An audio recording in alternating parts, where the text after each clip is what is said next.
Okay guys, this is another episode of Real Talk. Nakakita ako guys sa social media nga nagalap tas kung inibalang nanay nga nag-attend siya sa graduation ng bata ya, grade school. Siguro public school ni siya. Nga ang nasuksok niya nga bayo, formal dress. Mga pang-pageant, walang nga formal dress, kaya medyo sexy, medyo revealing ang iya, lawas. Well, you have to give it to her. Migid man siya figure. Pero ini yung mga netizens nga nakakita siya nga mo naglisuksok. Kadamo sang comment. Most of it are negative. Hinahikaya lang, wow, grabe pigminday ba? Bugado, matyaga, mintra kas pageant ba? May mga muamo na graduation ng bata mo, pagtisin mo kasiksi ba?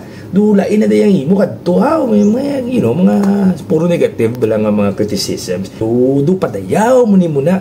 Well, actually, in my point of view, kung ako magtanaw, nakibot ko kasi ubo. Purti ka siksi kay mami ba?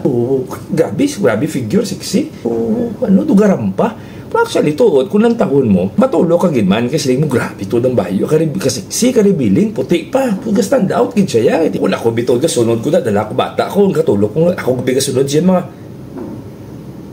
Baka pasimplat-simplat mo ko nga. Kasiksi kay mami ba? The thing is, there's nothing wrong with it. Malay mo guys, wala na siya bisang galastuhon o bakal pa siya sa formal nga bayo. Ara naman na siya para doon nga may amo na siya. Gabito niya na lang So basi para lang doon out of practicality, hindi na siya magasto, which makes sense, di ba la? Sa subo nga simpo, di ko budlay sa kwarta and everything. Di ba lang tao yung hikay, gidya muni, nga muna, kadamo sala, ginapangitaan, ginimon lang kadlawan, imbis na nidayawon niyo siya. Wow, i-praise niyo siya nga grabe na nag-effort, nag-ilis, nag-makeup and everything.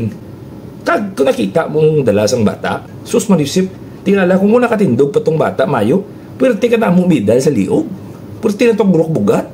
Grabe nga award sang bata. Ang una mong medal. Di kung ikaw ya parent, amo to ya, proud ko ya. Kung ang balon ko biglang masuksok sang maamuni ka damo, award bata mo, masaka ka sa stage, gabrip pa lang. Masaka ko yung sa stage, gabrip ya. Baka muna ka damo, award sang bata. Kung nga mauya ko man, kadlawan ko yun nila, puti bata ko ya, alam. Dibla, bata ko ya, damo award. Wala na.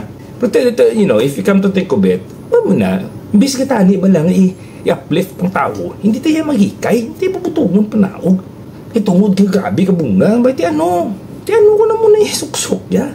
Basi na namiyan siya, may express nga muna yung isuksok ya. Basi, isang una, gintrag man siya sa mga beauty contest, wala lain siya na, tao ya manghikay dayon. Ngita sa last tao. Imbis na nga dayabot siya, wow, mami, congratulations. You look good. Your kid is also very smart, just like you. Imbis na ba lang pangitaan ta sila, pangitaan ta sang kayuhan. Kung ano yung nami makita ta sila, padakuon ta lang yan, hindi tayo sila nga pangitaan ta sila, ay, puga baka na, amo na pong guru na, damo katulpa, dayawon ta na lang. It's appreciation. Subong, at least damo nagabawi, nga doon ginadayaw na siya, nga tiyang muni kay nga aming ibang nga tao, which is dapat amo na, di ba? Point of view ko lang.